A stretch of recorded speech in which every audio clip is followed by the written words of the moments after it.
Welcome to Eklavya study point and I am Sachin. और आज की इस वीडियो में मैं आपसे बात करूंगा कि सीबीएसई का जो सैंपल पेपर है वो आ चुका है हिस्ट्री सब्जेक्ट का, और लगभग सभी सब्जेक्ट का आ चुका है। इसमें हम ये देखेंगे कि फर्स्ट टर्म में जो आपके बोर्ड एग्जाम्स होने वाले हैं उसमें कैसे क्वेश्चंस पूछे जाएंगे और क्वेश्चन पेपर कैसा दिखेगा। ठीक है, तो आइए वीडियो को स्टार्ट करते हैं।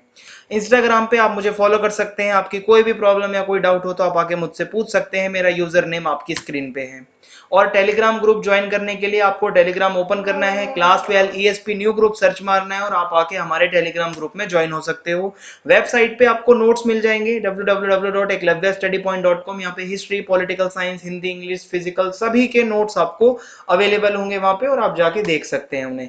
आपके लिए एक इंफॉर्मेशन है, अगर आप इंग्लिश मीडियम स्टूडेंट हो तो मैंने हिस्ट्री का कोर्स स्टार्ट कर रखा है, जिसमें मैंने जो है लगभग पहला, दूसरा, तीसरा चैप्टर अभी तक करवा दिया, और आगे के भी मैं जल्दी जल्दी मतलब करवा दूंगा आपको। और लगभग हम 50 प्लस क्वेश्चंस रख रहे हैं, ठीक है, हर चैप्टर में, जिससे आपको कोई भी दिक्कत ना हो और हम उस चैप्टर के हर क्वेश्चन को कवर कर लें। ठीक है, तो ये तो इन्फॉर्मेशन थी इंग्लिश मीडियम स्टूडेंट के लिए। हिंदी मीडियम का लगभग पूरा कोर्स हमारा कंप्लीट है, ठीक है, फर्स्ट टर्म के लिए, और सेकंड टर्म का भी हमारा कंप्लीट है। ठीक है, आप जाके प्लेलिस्ट को देख सकते हैं, डिस्क्रिप्शन में आपको लिंक दे दिए जाएंगे। तो हिंदी और इंग्लिश दोनों ही मीडियम में हमने हिस्ट्री पढ़ाना स्टार्ट कर रखा है, और हिंदी मीडियम की तो सब कुछ कंप्लीट हो चुकी है। ठीक है, और अब हम आगे बढ़ते हैं। और आज का ये जो हमारा सैंपल पेपर है हिस्ट्री का, इसमें आपको एक चीज बता दूं, सीबीएसई जो सैंपल पेपर निकालती है वो सिर्फ और सिर्फ निकालते हैं इंग्लिश मीडियम में। ठीक है, यहाँ पे हिंदी मीडियम का नहीं होता है। हिंदी मीडियम के स्टूडेंट मैं जानता हूँ इस टाइम पे अगर आप देख रहे हो तो आपको क्या करना है कि जो क्वेश्चन यहाँ पे दिखेंगे, जो प्रश्न, उनको आप गूगल पे जाके ट्रांसलेट कर सकते हो। और मैं यहाँ पे पहले ही बता दूं, मैं यहाँ पे कोई आपको आंसर डिस्कस करने नहीं आया हूँ, क्योंकि हमें अपने पेपर का पैटर्न, अपने पेपर का डिजाइन पता होना चाहिए, किस तरीके से पेपर आने वाला है। क्योंकि अगर हम प्रैक्टिस करते हैं तो हम ज्यादा से ज्यादा क्वेश्चन पेपर, सैंपल पेपर्स को सॉल्व करते हैं, पर हमें पता ही नहीं होगा कि पेपर कैसे आएगा, तो हम क्या कर पाएंगे। तो सबसे पहले आपको बता दूं कि ये जो है हिंदी मीडियम के स्टूडेंट्स जो हैं उसको गूगल पे जाके कर सकते हो ट्रांसलेट। बाकी आप एक बार ये देख लो कि क्वेश्चन किस तरीके से आ रखे हैं। ठीक है, सिर्फ लैंग्वेज का ही फर्क है, बाकी सब सेम है। 90 मिनट का पेपर होगा, 90 मिनट्स का, 40 मार्क्स। ठीक है, लगभग 40 मार्क्स का आपका पेपर होने वाला है। पेपर आपका 4 सेक्शंस में डिवाइडेड होगा, ABCD। और सेक्शन ए में 24 क्वेश्चंस होंगे, जिसमें से आपको 20 करने होंगे। सेक्शन बी के अंदर 22 क्वेश्चंस दिए होंगे, जिसमें से आपको 18 करने हैं। सेक्शन सी के अंदर आपको 2 केस बेस्ड क्वेश्चंस दिए जाएंगे, ठीक है, जिसमें से आपको 12 क्वेश्चंस करने हैं। और अटेम्प्ट, सॉरी, आपको 12 क्वेश्चंस दिए जाएंगे उसमें, जिसमें से आपको कोई भी 10 करने हैं। ठीक है, सेक्शन डी जो होगा आपका, उसमें question number 59 and 60 which are map based questions, मानचित्र आधारित ये आपके प्रश्न रहने वाले हैं। और both the questions have to be attempted, दोनों करने हैं आपको। सभी के मार्क्स जो है वो आप कह सकते हो कि भाई इक्वल रहने वाले हैं। There will be no negative marking. ठीक है, तो अब चलिए आगे बढ़ते हैं। तो सबसे पहले सेक्शन ए, इसमें आप देख सकते हो किस तरीके से क्वेश्चन आपसे पूछा जाएगा। ठीक है, who among the following was the author of book the story of Indian archaeology, यानी कि कौन था लेखक एक पुस्तक का जिसका नाम है the story of Indian archaeology, यानी कि भारतीय पुरातत्व। ठीक है, इस तरीके से आप इसको कुछ कह सकते हो। और इसमें ऑप्शन दिए हुए हैं, REM wheeler, John Marshall, SN Roy, Rakhaldas Banerjee. ठीक है, इस तरीके से इसमें आपसे प्रश्न पूछे जाएंगे question. Who among the following was the first Director General of the Archaeological Survey of India? ASI के पहले डायरेक्टर जनरल कौन थे, डायरेक्टर जनरल कौन थे? तो अलेक्जेंडर कनिंगम सही आंसर हो जाएगा। तो आपको इस तरीके से ये पूछा जाएगा। तीसरा है यहाँ पे question, which one among the following religious practices was seemed to be unfamiliar and unusual with the Harappan culture? हड़प्पाई संस्कृति के अंदर कौन सी ऐसी धार्मिक, आप कह सकते हो ना, जो चीजें थी जो नहीं होती थी इन 4 ऑप्शंस में से। देखो, एक तो ये जो है सांस्कृतिक यजनास, ये नहीं होते थे। ठीक है, बाकी मातृ देवी यानी कि मदर गॉडेस, प्रीस्ट किंग और योगिक पोस्चर सील, ठीक है, ये सब कुछ है, लेकिन सांस्कृतिक यजनास ये नहीं है। ठीक है, तो ऑप्शन डी सही है। विच of the following is the oldest stupa in India and was commissioned by the Mauryan king Ashoka? ठीक है, कौन सा सबसे पुराना स्तूप है और जिसको मौर्य जो राजा थे एक, ठीक है, अशोक, उसका भी संरक्षण मिला, तो सांची का स्तूप सही आंसर हो जाएगा। ठीक है, इस तरीके से आपको आंसर देने हैं। अब आगे के जो है क्वेश्चन आप देख सकते हो, स्क्रीनशॉट ले सकते हो इन सभी का, क्योंकि एक एक को अगर मैं डिस्कस करूंगा तो वीडियो चली जाएगी ये घंटों में। ठीक है, तो इसलिए आपको सिर्फ पेपर का ये देखना है पैटर्न कैसा है। पांचवा, छठा, सातवां, आठवां क्वेश्चन सीधे सीधे प्रश्न पूछ रखे हैं। नौवां, 10वां, 11वां इसमें भी सीधे सीधे पूछ रखे हैं, 4 ऑप्शन दिए हुए हैं।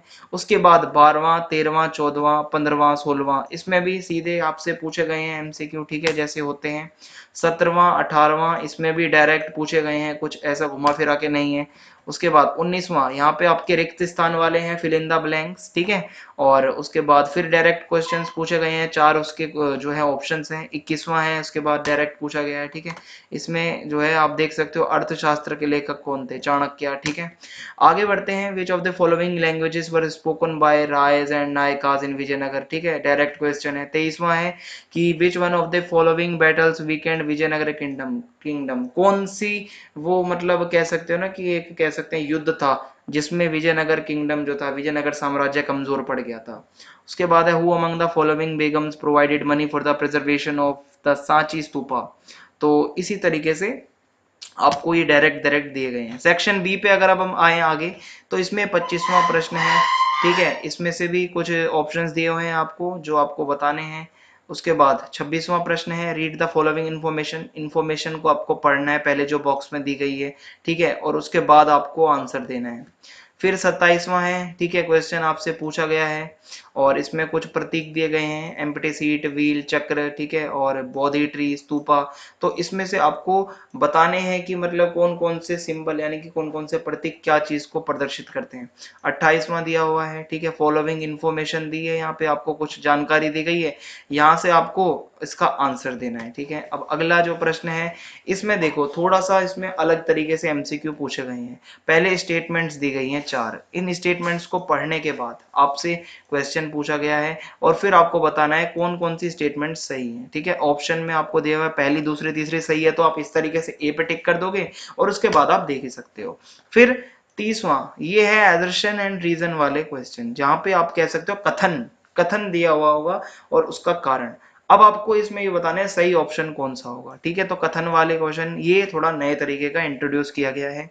फिर 31वां, ठीक है, 31वां डायरेक्ट पूछा गया है। 32वें पे जाओगे तो भी आपको यहाँ पे कुछ स्टेटमेंट्स मिलेंगी एंड उसके बाद उसी आपसे ये पूछा जाएगा कि स्टेटमेंट्स में से कौन सी करेक्ट है।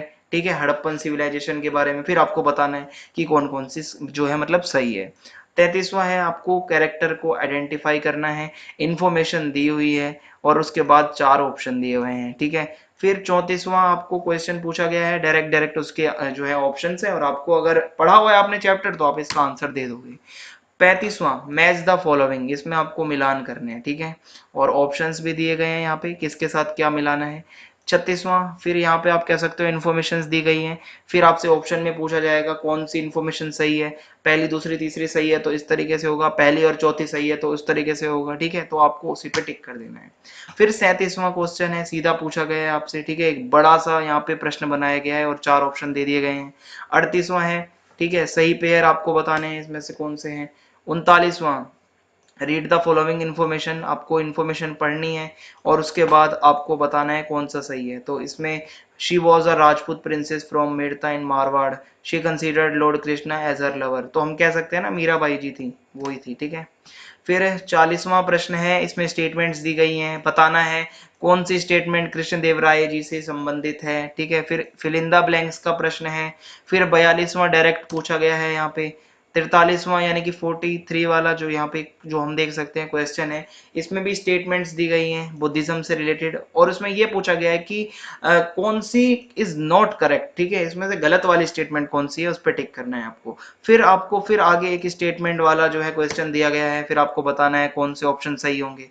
45वां प्रश्न फिर से कथन वाला है। ठीक है, कथन वाला एजर्शन एंड रीजन दिए होंगे यहाँ पे आपको, फिर आपको ऑप्शन देखने हैं, फिर आपको आगे बताना है। 46वां एक चित्र आधारित प्रश्न है, यानी कि आपको यहाँ पे फिगर दिया गया है, आपको इसको पढ़ना है, इसको आइडेंटिफाई करना है और बताना है कि ये क्या है। चौथा यहाँ पे आप देख सकते हो, मतलब 4 यहाँ पे आप ऑप्शंस देख सकते हो और सही वाला आपको बताना है। और यहाँ पे जिसको फोटो जो नहीं देख सकते, जो स्टूडेंट्स विजुअली इम्पेयर्ड है, उनके लिए इसके बदले में एक क्वेश्चन पूछ लिया गया है, ठीक है, जो कि आपके सामने है कि Buddha founded dash an organisation for monks, sangha, temples, कनकास एंड चर्च। तो आपको सही बताना है। फिर आगे जब आप जाओगे तो यहाँ पे आपको जो आपके स्रोत होते हैं, सोर्सेस वाले प्रश्न देखने को मिलेंगे और उससे रिलेटेड एमसीक्यू 47, 48, 49, 50, ठीक है। और इसी तरीके से जब आप आगे जाओगे तो आपको एमसीक्यू देखने को मिलेंगे इन्हीं पैराग्राफ से। फिर अगला एक और यहाँ पे सोर्स दिया गया है, यहाँ पे सोर्स दिया गया है वन लॉर्ड, और उसके बाद पूरा लिखा गया है ये, ठीक है। और इससे फिर आपसे आगे क्वेश्चन पूछे गए हैं, पैसेज को अच्छे से पढ़ना है, चैप्टर भी अच्छे से पढ़ा हुआ होना चाहिए, तभी आप इसका आंसर दे पाओगे। तो ये सारे जितने भी क्वेश्चन आपको दिख रहे हैं ये वो उसी सोर्स से रिलेटेड हैं।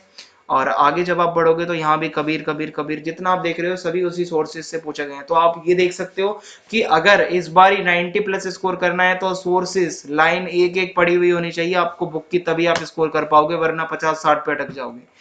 फिर 58 क्वेश्चन है, यहाँ पे स्टेटमेंट्स दी गई हैं, ऑप्शन बताने हैं कौन से सही है, ठीक है। इसमें से कौन कौन से स्टेटमेंट सही हैं वो ऑप्शन पे आप क्लिक कर दोगे। उसके बाद section D, map based, map आएगा या नहीं आएगा, बच्चों के दिमाग में था मैप आएगा, ठीक है। और मैप में आपको इंडिया का मैप दिया गया है। फिर आपसे कुछ क्वेश्चन पूछ लिए गए हैं, ठीक है, अशोकन जो आप कह सकते हैं ना इंस्क्रिप्शन अभिलेख वगैरह से रिलेटेड यहाँ पे पूछ लिया गया है। 60वां, 59 और 60 दोनों करना बहुत जरूरी है। और जो विजुअली इम्पेयर्ड कैंडिडेट्स हैं तो उनसे मैप के अंदर जो है क्वेश्चन पूछ लिया जाएगा, ठीक है। उनको वहां पे दिखाना नहीं होगा या कुछ भी ऐसा देखना नहीं होगा मैप में, उसको डायरेक्ट जो है उन बच्चों को क्वेश्चन का आंसर देना होगा। और इस तरीके से आपका ये हिस्ट्री का पेपर रहने वाला है। तो आपको पेपर कैसा लगा देख के, पैटर्न कैसा लगा, कमेंट बॉक्स में जरूर बताना। और एक चीज मैं दोबारा कह दूं, हिंदी वाले स्टूडेंट्स गूगल पे जाके इस चीज को ट्रांसलेट कर सकते हैं और आप वहां पे जाके देख भी सकते हो। चैनल को सब्सक्राइब करना ना भूलें, बेल आइकन को दबा दें ताकि आने वाले वीडियोस के अपडेट्स आपको मिलते रहें। और वीडियो को ज्यादा से ज्यादा अपने फ्रेंड्स में शेयर कर दीजिए। जय हिंद, जय भारत, धन्यवाद, थैंक्स फॉर वॉचिंग।